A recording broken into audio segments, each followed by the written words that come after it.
As-salaamu alaikum, everyone. Thank you so much for your patience. I really appreciate you all being here today. I could sit here and spend everyone's time explaining the interesting series of events that happened today. But the reality is, you know what, life happens sometimes. And I think it's actually quite relevant to the topic of discussion today, right? Because I could share with you everything that happened on my way here, and it's all true. But at the end of the day, all you're going to remember is the speaker was late. And hopefully you're also going to say, but then it was worth it. All right, so let's get going right away. We're going to jump into this. Again, I really appreciate you all taking the time. I really hope you find value. It is really my blessing and my honor to be able to serve this community. I have quite a bit of content to go through. I'm going to get through the content as quickly as I can, and then we're going to open it up to questions. So take notes if you can. Think about whatever questions you have about the different topics that I'm going to touch on. Again, we're going to try to get through this as quickly as possible because I really want to leave time for discussion. And I again thank you to Brother Abdul Kareem for holding a discussion. I hope that you all found value in sharing with each other. I always find that I learn as much from you as hopefully I can impart some nuggets of knowledge here that you can apply today.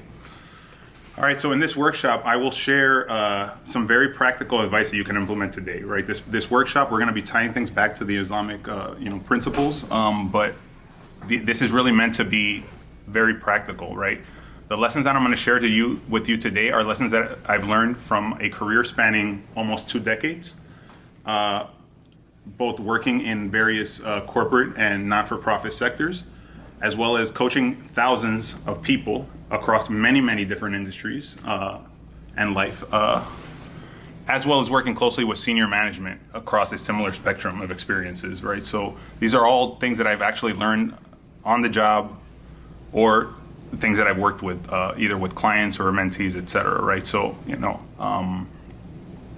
what you're gonna find is,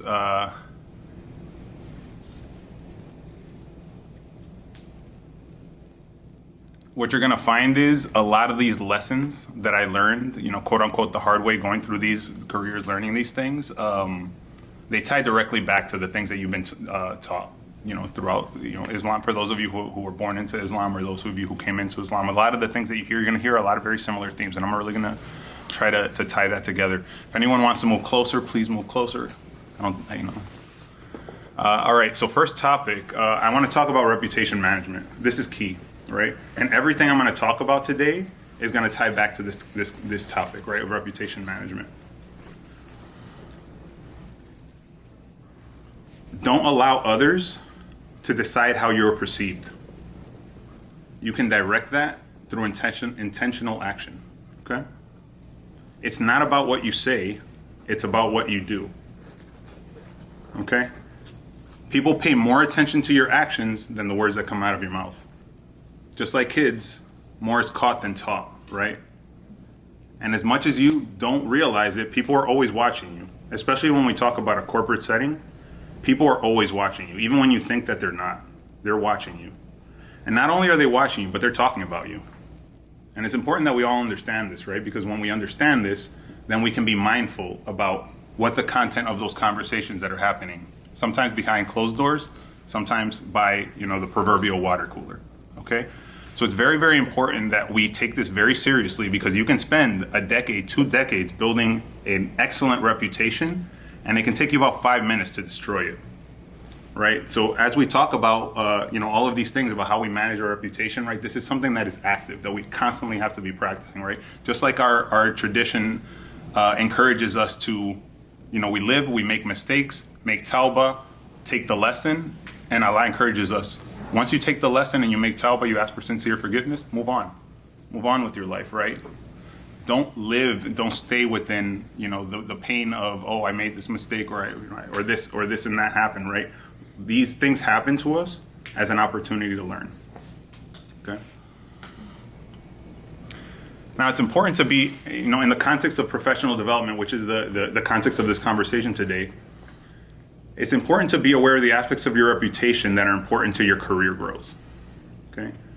You can either learn this from your management teams, your leadership teams, looking at the folks that are actually running your companies, right? What are the things that are important to them?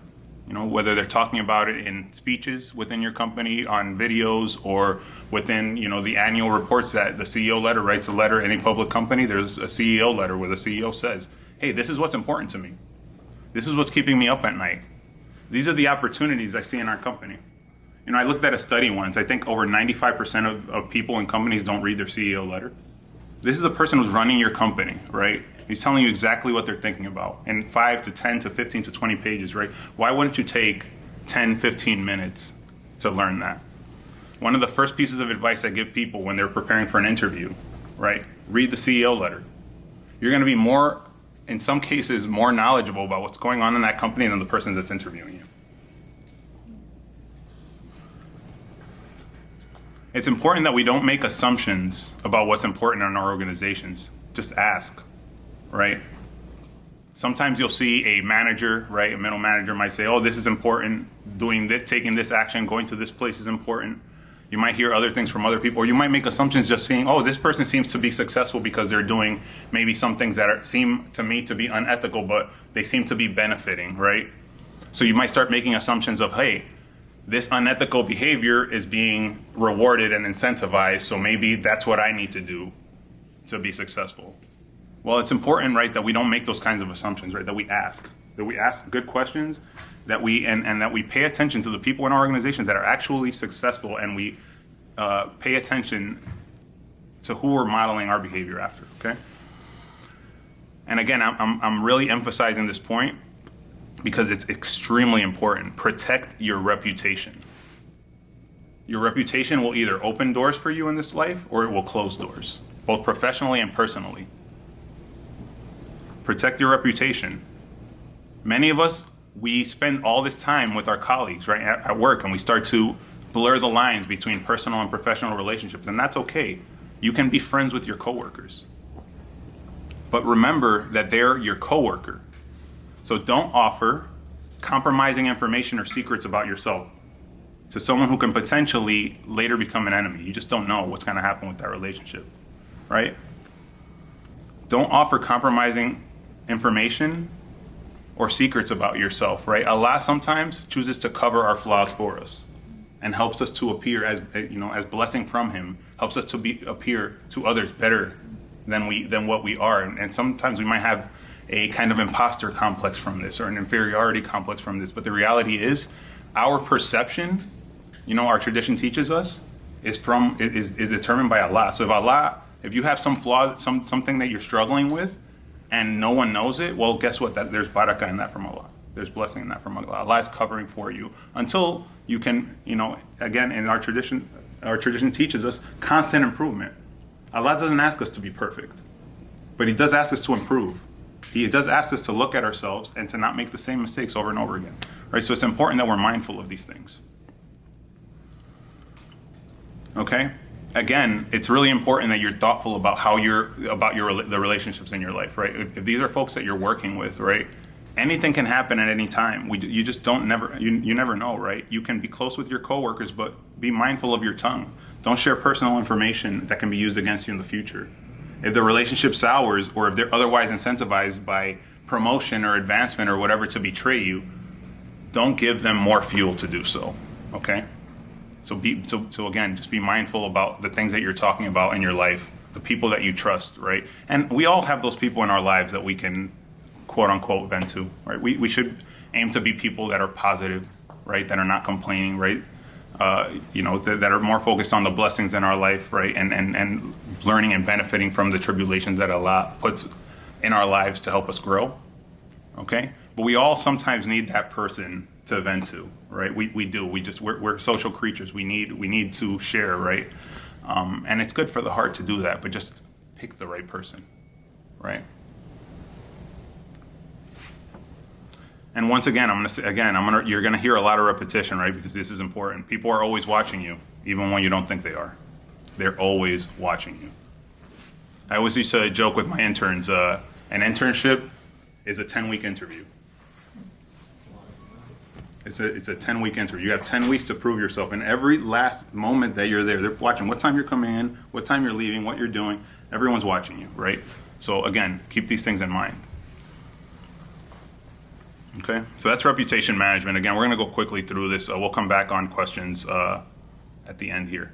All right, so next I want to talk about excellent character, the importance of excellent character. And this ties right into reputation management, right? Because this is going to determine how you're perceived, right? The content of your character. So I want to start with the hadith from the Prophet sallallahu alaihi wasallam, who said, "The best among you are those who have the best manners and character."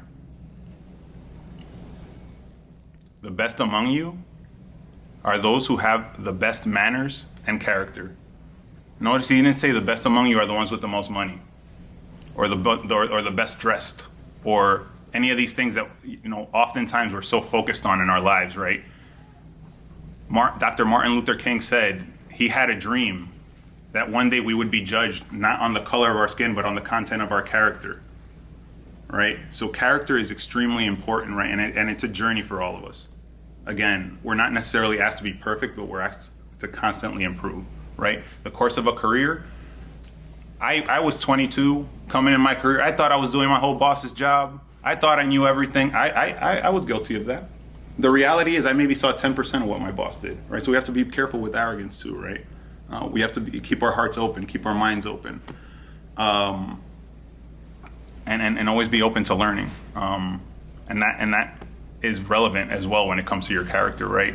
No one is above, improving, right? There's nothing that you can do in this life, based on what we learn in our tradition, that you can't then ask forgiveness, make tawbah, learn from, and then improve, right? So always remember, there's always an opportunity to improve, even if you're struggling with something.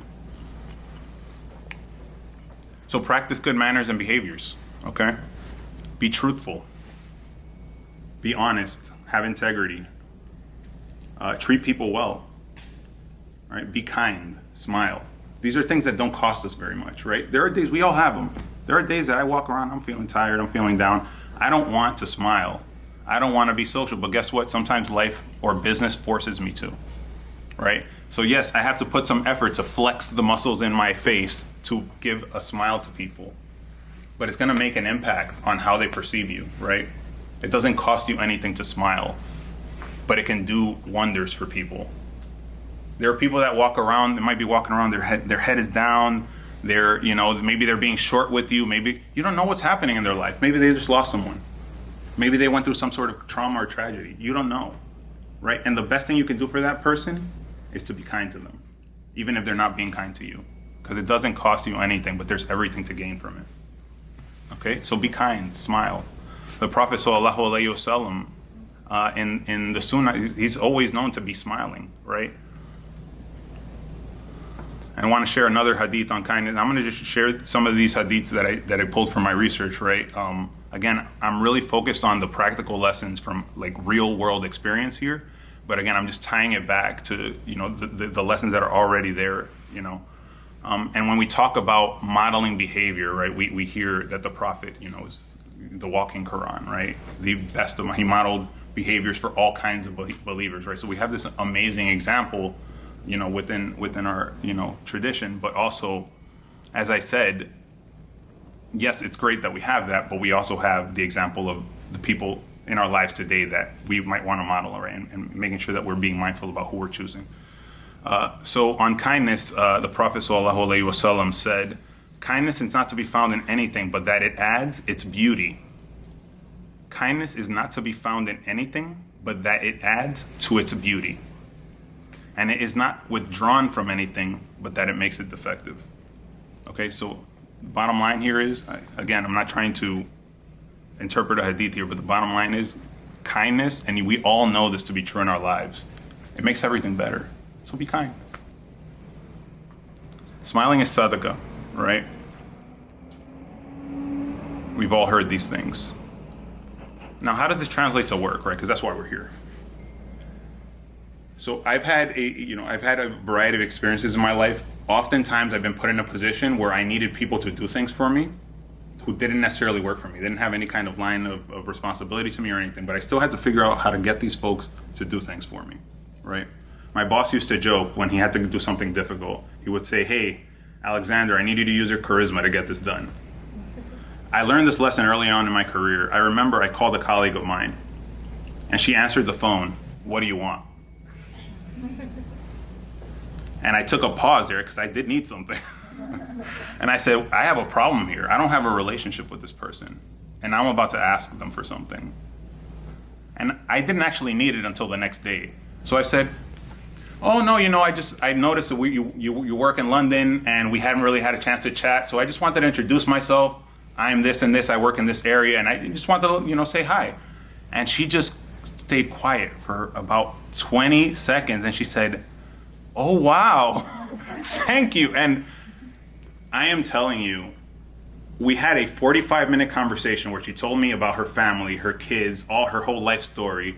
And I sat there and I listened, and it was interesting, right? You get to learn about someone. The next morning, about 9:30 a.m., I called this woman, and she said, "Alexander, so nice to hear from you." I said, "Hey, I'm so sorry to bother you. I need this thing. I know you're busy. Whenever you have time, if you can please do it." 10 minutes later, it was in my inbox. Now think about it. If you're a chief operating officer who has to manage a team, or a chief of staff who has to manage people, right? Who have other competing priorities, things that they need to do, but you need them to also do what you need to do, right? In my career, I've worked with countless number of clients who I've taught this lesson to and who have benefited from it, right? People like to do things for people they like.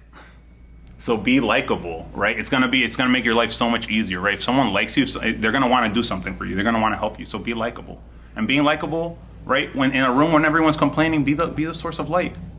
Be the person who's positive. "Hey, we're gonna get through this, everyone. I know we're having a tough time. We're gonna get through this." It will make all the difference in the world, right? And again, for those of you who don't know, this is a 4-part series. So today we're gonna really be focused on behaviors and again, how some of these things that maybe don't seem like they will make all the impact in your career, they will. Because at the end of the day, you'll see countless people who get stuck at that middle manager level, right? That vice president, executive director, and they can't break past, right? And they think, "Oh, I do such an amazing job. My work is so amazing. I've been consistent." I have clients over 20 years, executive director. After working with me for 8 months, guess what? They got that managing director. In some cases, they doubled or increased their salary by 50%, right? Why? What changed? Because they understood that the folks that were making the decision on who becomes a managing director, there is a character assessment that happens at that level. Because guess what? You're not going to get to middle management. You're not going to be put in a position to lead people unless you're doing an excellent job. So that's understood. You're not going to even be considered. You're not going to be talked about unless your work is excellent. So what is it that separates those who succeed at the top, quote unquote, of these organizations versus those who constantly seem to be hitting a ceiling? There's a character assessment that happens, right? There's criteria that you're being evaluated on that aren't necessarily based on your technical skills in your work. And again, I'm saying this not because I'm guessing or because I read a book or something. It's because I've spent time with CEOs. I've spent time with their leadership teams. I've been in the room where people are talking about who's going to get the managing director promotion, who's not. So I've been there and I've sat there and I've been involved in those discussions. And I'm telling you, everyone I've ever worked with, it's always been the same. Is this person trustworthy? One person that I worked with, you know why they didn't get an opportunity? Because there were 20 people in that room and one person said, "I never heard of that person." That was it, conversation over. Now, there was no line of work that those people had any reason to interact. But they said, "Hey, this person is at this level of this organization, and this person who's also at this level of this organization has never heard of them. So that means that person isn't networked enough in this situation." And that was enough to close an opportunity for this person. That was a whole other year that they had to wait. Okay? So moving on quickly here, choose your role models, right? This is what we've been talking about. Who do you want to emulate? Do you want to emulate the middle manager who's stuck in middle management, who's insisting that there's no upward mobility here for you unless you go to the happy hour, right?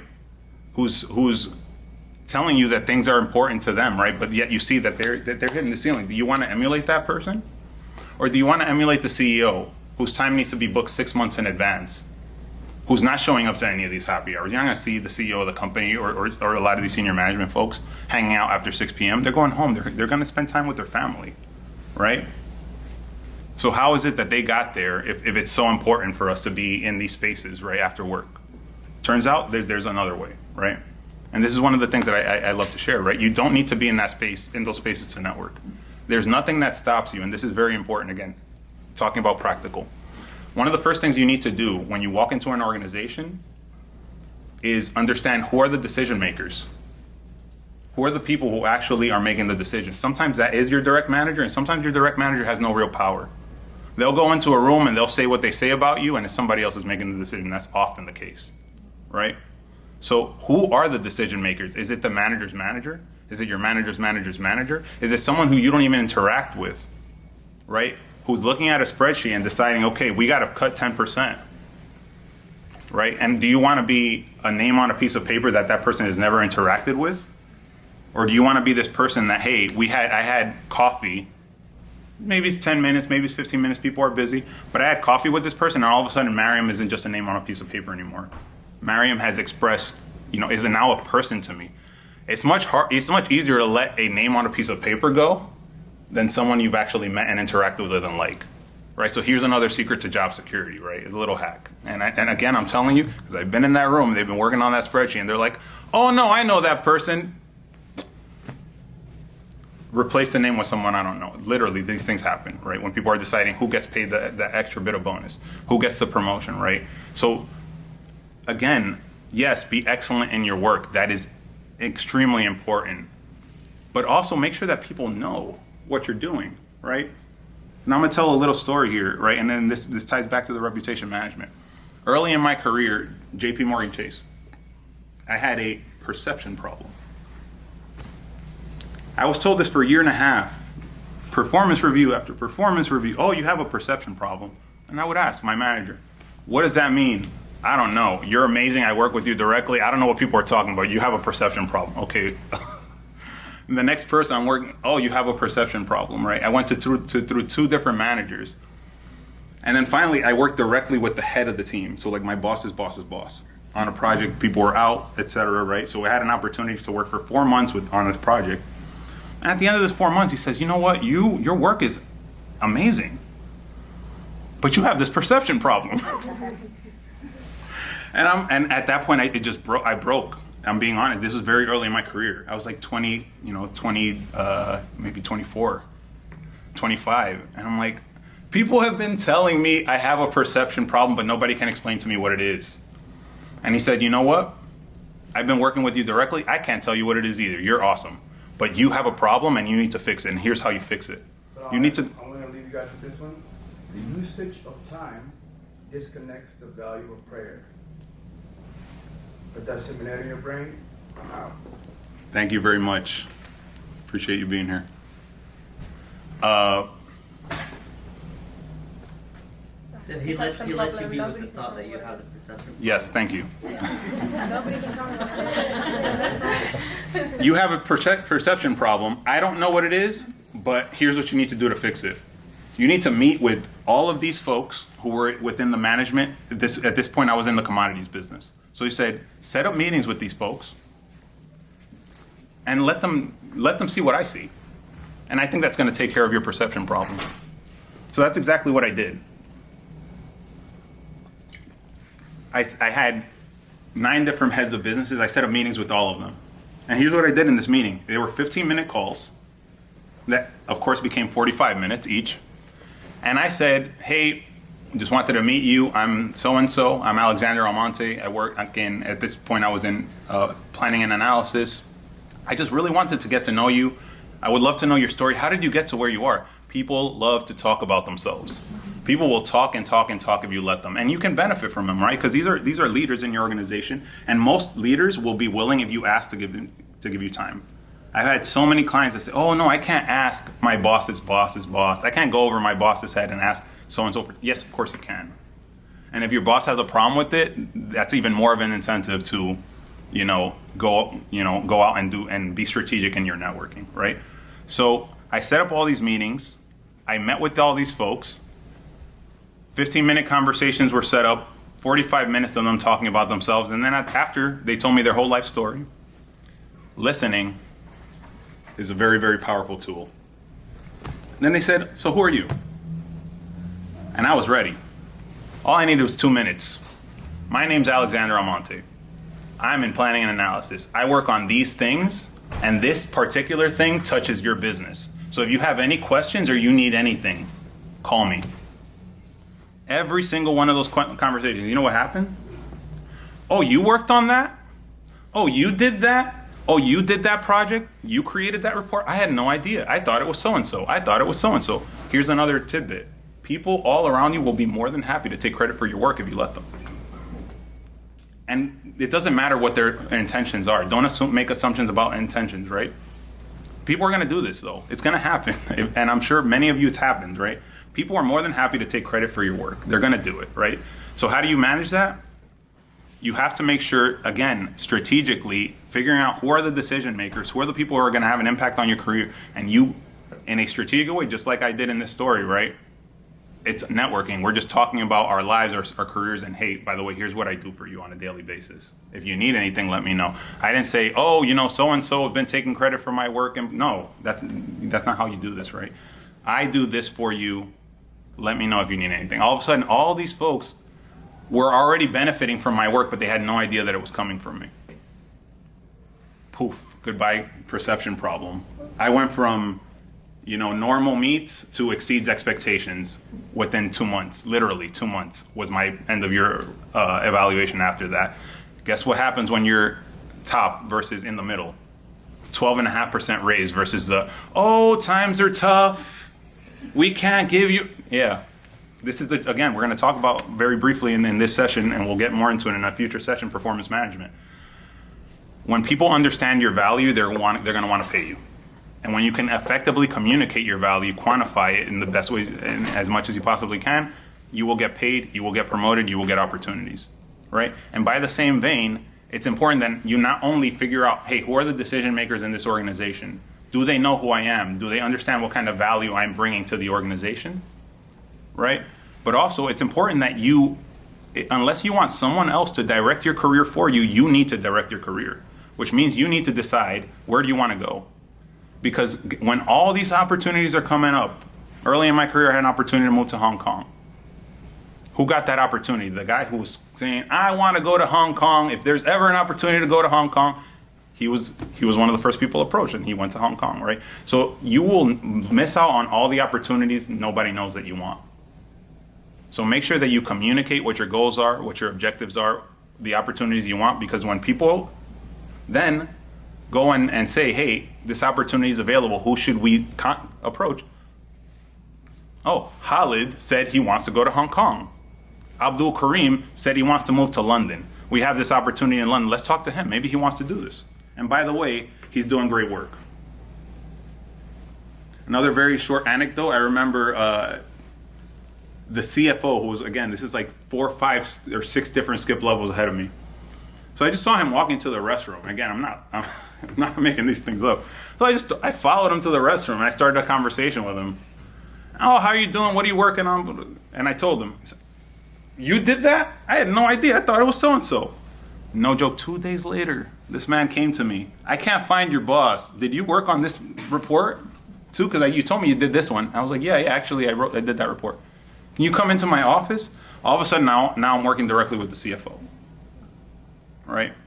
And for those of you who read my bio, again, everything that I have, everything I've been in this life is thanks to Allah, right? It's thanks to the grace of Allah. There's nothing that I've done that makes me special. There's nothing that I've done that anyone else can't do, right? But why did I achieve these very fast promotions? Number one, I made mistakes and I learned from them, and I did not repeat them. And that's very important, right? It's okay to make mistakes, but don't be that person who's making excuses for your mistakes. Own up to them and explain about how it's not going to happen again. Because you don't want to be that person who's known for making excuses. So that's one. You make the mistake, it's okay. Learn from it, don't repeat it. And the don't repeat it part is the important part. Don't repeat it. And then be open to feedback. Whatever anyone says, information is power, right? You may not agree with it, but now you know that people are thinking of you about you in that way. Now you can actually do something about it because you know. But if you start getting defensive and you're not someone who's open to receiving feedback, then you're never going to know how people are thinking about you because no one's going to have the courage to tell you. Because at the end of the day, everybody's afraid of getting sued. right? Everybody's afraid of this or that or whatever, right? So they're not going to be honest with you. And when you don't have full information, or at least some information, how do you navigate, right? So be open to feedback. So learn quickly, make mistakes quickly, learn fast. Communicate my value to the people making the decisions, and then telling people what I want. I walked in there, I was 22 years old. I said, I want a promotion. I want a title. And they're like, you just got here. I'm like, well, I've been interning all this. I just kept asking. It took 2 years, but I made director at 24 years old. Most of the directors at AIG at the time, they were in their 30s. I made it at 24. Why? Because I asked for it. Right? I went to JPMorgan Chase 2 years later. I made vice president. Why? Again, because I was communicating with the people that were making the decisions. And I went through 4 different managers in 2 years. All who said, yeah, promotion. The next one come in, oh, so-and-so said, what else? And again, when we're talking about promotion, right, how do you approach that conversation? All right, so we're going to talk about performance management in a second. But the bottom line is people knew what I wanted. And so they were saying, okay, you're at this level now. If you do these additional things, then you'll be at the promotion level. And here's another secret. The secret to getting promoted is you need to be doing the job already before anyone's going to give you the promotion, right? Because nobody wants to, and here's the thing, you think, oh, people don't want to give me an opportunity. It's actually the opposite. People don't want to set you up for failure. Because at the second you go from, let's say, again, making up titles here, you go from associate to vice president, let's say, right? Or you know, all of a sudden you're not being evaluated with the other associates anymore. You were an exceeds expectations, amazing, the best associate I've ever seen, but now all of a sudden they put you in that position, you're vice president, now you're a low performing vice president. Now they're putting you on, you know, performance management plans, and potentially you might end up losing your work, your opportunity, right? Because you got an opportunity too early, something that you weren't ready for. Okay? So to get promoted, you need to be doing the job already, okay? All right, so I've got just a few more things here. I'm going to go quickly here. The next one is be on time. There is a real cost to being late. And again, you know, case in point here, right? There's a cost. Early in my career, I worked crazy hours, 12, 14-hour days. And I thought, well, I'm leaving the office at 1, 2 o'clock in the morning. I should be able to come in 5, 10 minutes, right? I need to get some sleep. I need to be, you know, I need to survive. Guess what? All people saw, they didn't see me leaving at 1 o'clock, 2 o'clock in the morning because they weren't there. They saw me come in at 9:05 or 9:10, right? And so suddenly everyone's evaluating me. Everyone kind of puts me in the, oh, that's the guy who shows up late category, right? And okay, that's one thing, right? But again, there's a real cost, because what happened at the end of the year? I got all the excuses in my bonus conversation. The reality was, I found out years later, because my manager was honest with me. He said, I dinged you in your pay because you were late. And it pissed me off. His words, he said, it really angered me. He's like, that's not how I was brought in my career. So he's like, you know, you have to have some consequence for it. But he never actually communicated to that, and that probably has to do with my fault and not being as open to feedback earlier in my career, right? But he gave me a gift, right? And what did I learn? And it took me years to learn this, right? You don't necessarily need to be the last one out of the office, but you better, you know, be, if not the first, you better not be the last one in the office, because it's gonna affect you in your ability to get opportunities, and it's gonna affect you in your pay. Okay, so be on time. And again, tying this back to our tradition, right? We talk about making our prayers on time, all this stuff, right? Being on time, there's a lot of benefit to it, right? And again, it's not about being perfect. If you know, for those of you who struggle with this, just try to take steps to improve it, right? If you know that you're always half an hour late, give yourself 45 minutes to get somewhere, right? I used to hack myself, like setting my alarm, my clock back 5 minutes. So I was like always 5 minutes early or whatever the case, or 5 minutes later. So do whatever you need to do, but like give yourself extra time and try to be on time. Next, do what you say you're gonna do, right? We talk about character, we talk about consistency. One of the biggest things people are gonna judge you on is, are you trustworthy? Are you somebody that does what you say you're gonna do, right? And trustworthiness, it counts for so much. How is someone going to trust you with with responsibility over people, right? Or responsibility over a large budget, money, whatever the case is, whatever responsibility, if they can't trust you, right? If you say, I'm going to do something and then you don't do it, what message are you sending? So be very, very careful. And Allah in the Holy Quran talks about this all the time, you know, don't break your contracts, don't break your agreements, don't break your promises. It's better for you not to make a promise than to make a promise and break it. These are the things that people judge us on, and rightfully so. So do what you say you're going to do, and don't overcommit yourself. Some of us, we have this struggle. I had this struggle. I couldn't say no, and it hurt me. This is the reality. That hurts you. It's better to say no and to protect your reputation than to overcommit yourself and to, you know, ruin your reputation, okay? So keep your promises. Seek truth. Keep things in perspective. Don't make bad assumptions without full information. Now, here's another one, right? This is hard for you to hear, right? Because we all suffer this, and all immigrant communities, all whatever. We have this idea that we're being treated unfairly. Here's the truth. Sometimes that happens. Business is people. I always say business, all business is people in a room trying to get something done. So people are people. People are going to do people things, right? So don't be super surprised when people do things that people do, right? Try your best to surround yourself with people of strong character, good morals, and, you know, people that are generally going to do the right thing, and you're going to experience less of that, right? But at the end of the day, most of these things are not personal that happen to you in your career. They are business. And it is important to keep that in perspective, because if you get all up in your feelings and you're feeling hurt and this and, oh, this person did this or this person said that, or, you know, you're making all these assumptions about someone's bad intentions, and meanwhile they made a business decision that they didn't take into consideration your feelings at all, because it's business. And this is very freeing, right? Because all of a sudden you can, you know, behave similarly, right? So don't take things personally. Don't get bogged down in your feelings and assume that someone is personally after you. If it's in a business setting, chances are there's a business reason for it. And it's best for you to stay neutral and ask for information, right? Because information is power. Don't get angry. Easier said than done, right? Manage your anger if you're someone that struggles with it. We all have our own struggles. We all have our gifts, right? Some of us struggle with this, right? So just some really quick tips to kind of manage your anger, right? So just a question here. Some of you, like, let's just wake up. Let's have a little bit of audience participation here.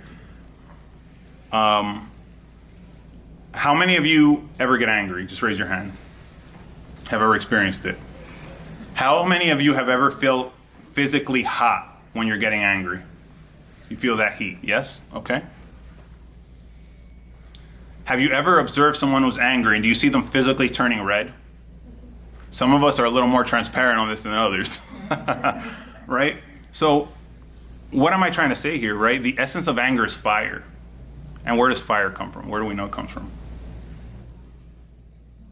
Anyone? Say it out loud. Anyone? Sorry? Jahannam, okay. What else? Iblis, Shaitan, right? We have this benefit in our tradition, right, that we understand where some of these things are coming from, right? You feel the physical manifestation of heat, right? And what happens to heat? When you see a flame, you see a candle, right? What's it doing? It's rising. So what do you see when someone's getting angry? They're going to get up, right? You see them rising, right? So if you want to dissipate your anger, you do the opposite. You sit down. You lay down. Guess what? You're not going to be able to stay angry for very long. You have somewhere you can recline, just lay down. Lay down, breathe. Say, A'udhu billahi minash shaitanir rajim. Bismillahir rahmanir rahim.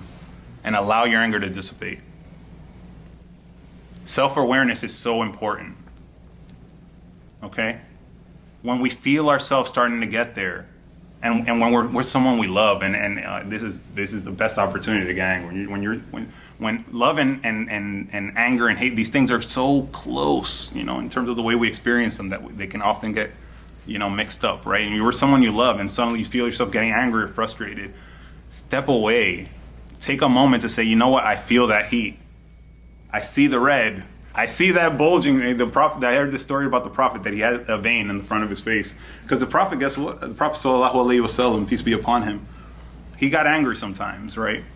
And again, we're not going to get into all of that today, but you know, there are times that it's okay to get angry, right? The person who dies protecting their family, this is sunnah as well, becomes a martyr, right? So there are times to get angry, right? When you're seeing injustice, when you're seeing, you know, we are encouraged to stand up for justice, right? So there's a time and a place for anger, and that's why we have it, right? But it's important that we keep control of it and keep it in check, right? Be patient. And this is a big one for me. And I always say, you know, Allah gets creative in the ways he gives us what we're asking for and in the ways he tests us. Because today something happened that in the 37 years of life in New York City has never happened. The F train was rerouted onto the G line. It's literally never happened. Anytime it's rerouted some way heading into New York, into Manhattan. Today, a first ever happened, something I could not have predicted. And guess what? All the different things we tried to do to get here on time, it just didn't happen, right? We got stuck in rush hour traffic, blah, blah, blah, who cares? Stuff happens. Life is gonna happen because it's giving, everything that happens to us, and this is something I'm constantly learning, and every day, alhamdulillah, I learn it better, right? Everything that happens in this life is for good, whether we recognize it in the moment or not. But when we take the time to be able to reflect on our lives and all the quote unquote bad that's happened to us, and we really reflect on all the growth that came from it later, if we're honest with ourselves, right? And all the good, of course, that comes into our lives and all the good that it brings, right? That one's more obvious. But sometimes the tests come because Allah wants to teach us something. Allah wants to help us grow, okay? So don't be so quick to get upset about the test, you know? And Hamza Yusuf said, patience, sabira, is in the moment that something happens. It's not in a year later. It's not a week later when you calm down. It's in that moment. And I had another opportunity today to be patient because I started immediately, how could this happen of all days for the F to be rerouted onto the G line? And then immediately, and of course my lovely wife is here in my ear saying, it's okay, we're gonna get, alhamdulillah. And I caught myself in that moment. Right? Because guess what? I pray every day, 5 times, maybe more a day for Allah to increase me in patience. And guess what? He keeps giving me opportunities. You know? So I just had to laugh. And a thing kept happening. They took the FDR north instead of south. Whoa, okay.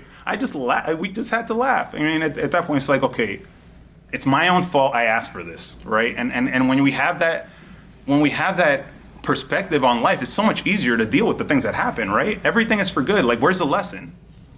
All right, so be patient. All right, so this is the last thing here. Yes, perfect. Performance management. We're gonna go through this really quickly, and we're gonna dive into this in a future session, so don't worry. But I just want to give you some tidbits again that you can apply today. Performance management. They call it performance management because you have to manage your performance. Here's another secret. Your manager, who you're relying to remember all the good stuff you did this year, can't remember what you did 2 weeks ago, let alone what you did in January, let alone what you did in March, let alone what you did in April. He's relying on you because maybe you're the only person he manages or she manages. Or maybe they have 100 or 1,000 people that they manage. So how do you expect them to remember all the good things you did? This is why we have self-assessments in so many of these corporate settings. And how many of us, and be honest here, waited till the day before the self-assessment was due or a few days before to start working on it? Be honest, raise your hands high if you've ever done this. I want you all to understand that you cost yourselves money by doing that. By you not taking the time to really sit there and say, these are all the ways that I was amazing this year because you don't remember, they're either going to conveniently forget or they're just not going to know. And the reality is most of the time it's the latter. They're just not going to remember, right? This is why some people use the tactic, and I don't recommend this, of, I'm going to take it easy. I'm going to cruise until about July, August, and then I'm going to really turn it on. I'm going to be like amazing, and then that's all they're going to remember. And then some people, they come in and they're roaring and going, and then they run out of steam by August, and then the rest of the last quarter of the year, their performance slumps a little bit, and maybe their performance slump is still better than most of the people, but all they're going to see is, wow, they were here, and now they're here, in consistency. So it's best to operate here at a level that you know you can maintain consistently throughout the year, and where it makes sense, raise it up a little bit, okay? So again, consistency is important. Strategic networking, all right, we talked about this. Identify the decision makers, identify the power brokers, identify the influential people in your organization. Make sure that they know who you are and what you're doing. Clearly communicate your value. How's your work helping and impacting them? Not you, them, right? Understand who is this person in this organization, what matters to them, and communicate to them in that way, because all they care about is themselves most of the time, right? Again, this is business. Clearly communicate your goals and ambitions. Right? Do not leave this to chance. Someone else will manage your career for you if you don't manage it yourself. You have to decide where you want to go, what you want to do, and then make sure you communicate it. And then figure out, okay, what are the skill sets? What are the, attributes that I need to have to get that opportunity?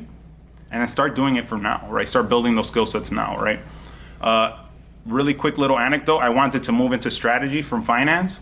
So what did I do? I literally turned a traditional budgeting, planning, and analysis job, I turned it into a strategy job. How did I do that? Because while I was producing all the financial reports, I just took the extra step of analyzing the numbers and giving them insights. And then after I did that consistently for a year, I went to my boss and said, hey, what if we actually it was my boss's boss. What if we change the team to strategy planning and analysis? Because we're doing all this strategic work, right? We're doing all this analysis, and he's like, oh, I love that. So he did. And guess what? I went on to be then the CFO of the strategic investments business, where they really appreciated the strategy part of my experience, right? I created that within my current role. I didn't have to, like so many people, and I always advise my clients, don't go for the role that you need to get the role. No, go right for what you want, right? And create the opportunities to get the relevant experience within your current role. And there's always opportunities to do that, okay? But don't, I'm gonna do this for 2 years and then this for 2 years.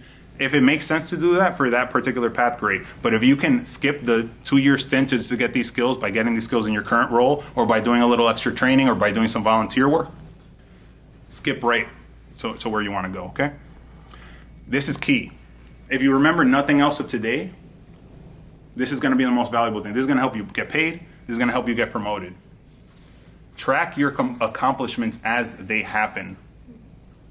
You just finished a project. Write it down. Oh, I finished this project. These are the results. These are the ways that they impacted the company. If you can't figure this out yourself, go sit down with your manager and say, hey, how was this used? What was the impact? Did this help us make any more money? Did this help us save any more money? Oh, do you have a sense of the numbers? Work with them right as the project is finished. I want to understand the impact of my work. So many people today, I hear this, especially 23-year-olds. Oh my God, I'm like, oh, I'm burnt out.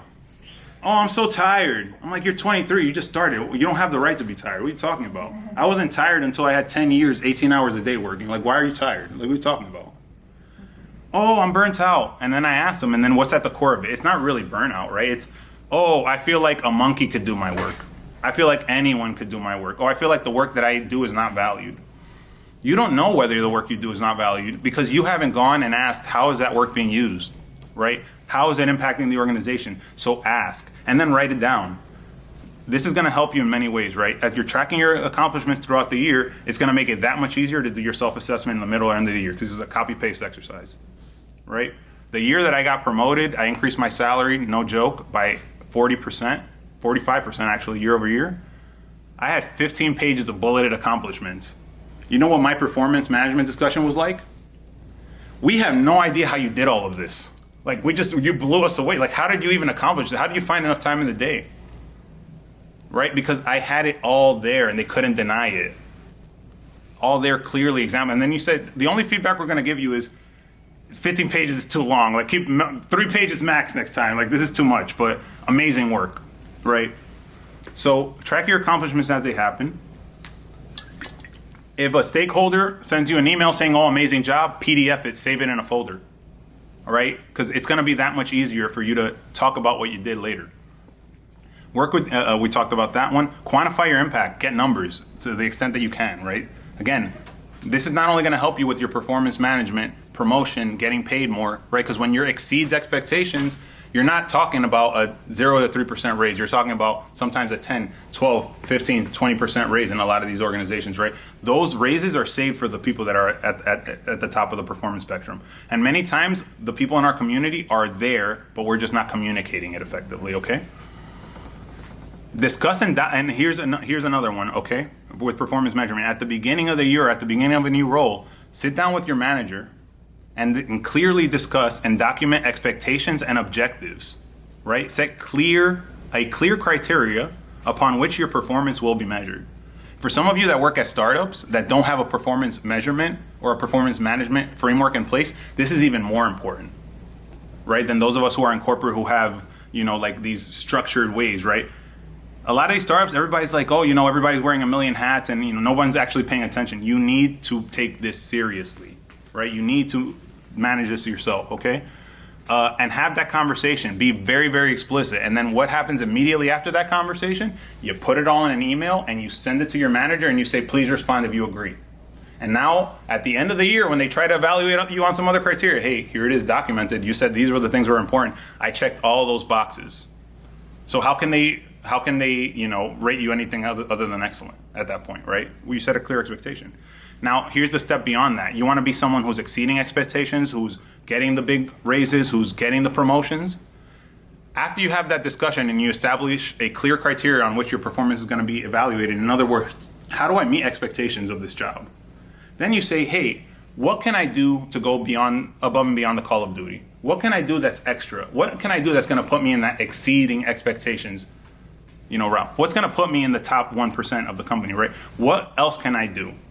And your manager is going to sit down. Maybe he's going to have to think about it, or she's going to have to think about it and come back to you. But they're going to come up with something. And then it's going to be up to you whether you want to do that extra thing and then maybe 5 more extra things. So that when you're coming to that performance discussion, it's very, very clear that you're going to get the top rating and you're going to get the top raise. And if there's a promotion, it's yours, okay? And these things work. Again, this is not just my experience. This is thousands of people that I've done this with. That is all. So thank you very much all for your attention. And I want to just very briefly, and I'm sorry that we're running a bit low on time, but I do want to take questions. If anyone has any questions. Yes. So first of all, thank you so much. That was really interesting. I'm looking forward to the next few sessions. You said a lot about, and I think that resonated with me, about how you should never share too much.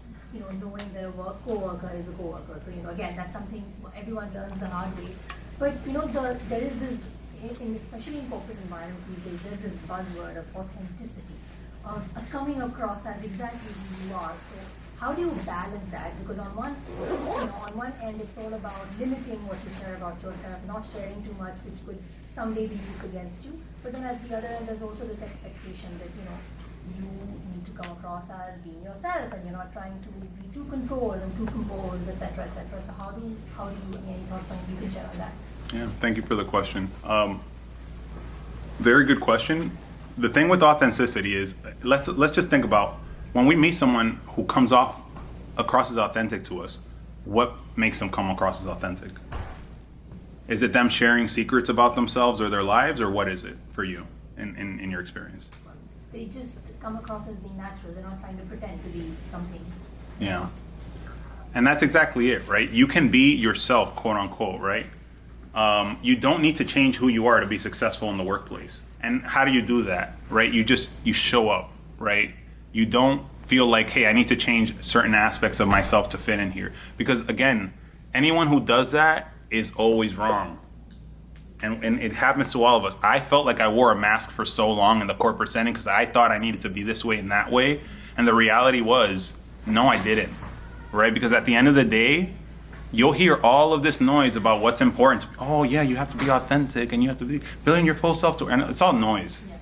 It's all noise. At the end of the day, think about what the people running that company care about, right? Think about what that company's mission is and what are they out there to accomplish? What are they out there to do in the world? Okay? That's what matters. How am I contributing to that? And the people whose opinions matter, again, strategic networking, because there's going to be all kinds of people who are going to tell you these things are important. Noise. What actually matters is excellent work first, excellent character next. You want to be someone who's considered authentic? Do what you say you're going to do. Show up. Be consistent. Consistency is key. So that's been my experience. And I know it can be really confusing because, you know, there's all, again, it's just try to turn off the noise and focus on what's important. And if you feel like you can't be authentically yourself in a work situation, that might be a sign from Allah that there's something better out there for you. Is that helpful? Okay. Yes. A lot of your conversation seems to be about being opportunistic and turning every situation into an advantage. But how do you actually bring up situations where you are overwhelmed and your responsibilities are just too much for you to handle, and while also thinking about, I still want to grow my career? Yeah. Great question. So as I mentioned briefly at the end of the discussion, right? No is a very powerful word that we all need to learn, right? Because at the end of the day, your managers, your boss, a company will take as much from you as you're willing to give.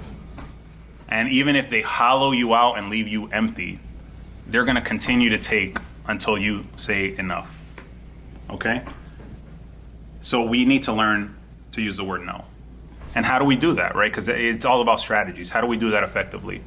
If your boss is asking you, right, or your manager, whoever's asking you for more than you can handle, your plate is full, you say, okay, great. What's the priority on this ask? I have all of these things that I'm already working on, which I understand to be high priority.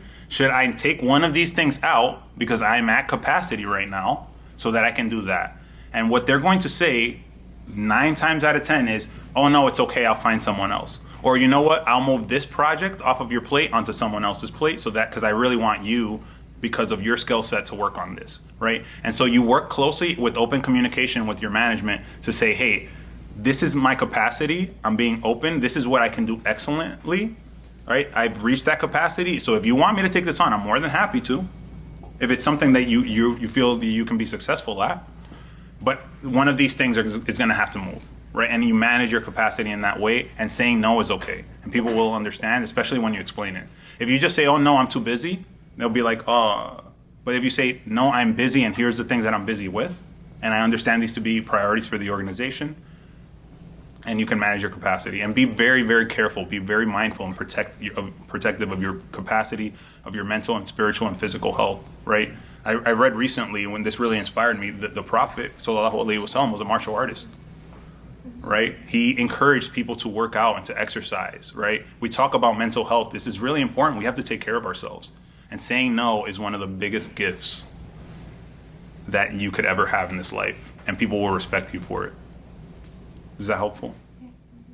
Yes. Thank you so much for your talk, Alexander. I just wanted to ask a question about, you had mentioned about, understanding your bosses know a little bit more than us and having sort of that check in our ego. But if you're trying to pursue something, and I give an example, for instance, I was working on a podcast where we were doing an episode on ecotourism, and my boss was trying to pick someone who was quite fluffy, didn't really know what he, like, the topic, and I was pressing for this woman who actually knew what she was talking about and wrote a book about it. But I don't know the reason she wanted to go for him, but because I felt quite passionately that this was an important topic and I wanted people to know about it, I was pushing for her. But that brought me into kind of a conflict with my boss. So how do we manage decisions, especially with our bosses? And our bosses aren't perfect, we're not perfect, but you're pressing for something that you think is of value and will add value to people and listeners and to the project, but at the same time respecting and deferring to the fact that this person is obviously more senior than me as well. Yeah. So the question is, sometimes we might have more insights, right, on something that is going to make a project, or in this case, a podcast, more successful than the manager who's making the decision has, right? And we're often we find ourselves in that situation. And in this case, maybe that manager, for whatever reason, felt strongly about the decision they made. So there's a couple of things here. Number one, if you want to influence someone, you have to make the business case, right? So taking any kind of emotion out of it, these are the reasons why I feel this person is more qualified as a guest, as a podcast guest. They have these qualifications. They have these other things. You can refer to these other talks and you can get a sense yourself by listening to her. I felt that this speaker, while he's, maybe he's great, But I felt that he's a bit deficient in terms of this aspect, so I really feel like our listeners would benefit more from this person, right? And you make the business case. At the end of the day, we have to respect the fact that in some cases we have a hierarchy, and a manager will take on our opinions, right? And you know, we should give them when we have them, especially when we feel there's value to add. Control your tongue, use it when there's value to add, right? But once we've done that and we explain it, make the business case, and if they still decide to go another way, we have to respect that they are the decision maker in this case, even if we know that the decision is wrong. That's why some of us start our own businesses. Because you know what? Hey, we have a better way to do this, right? So we're going to. Okay, so I think we might have time for maybe one more. Oh, I think the business. No? is Okay. 10 minutes, so- Okay. Yeah, inshallah. Thank you all so much. Really appreciate it.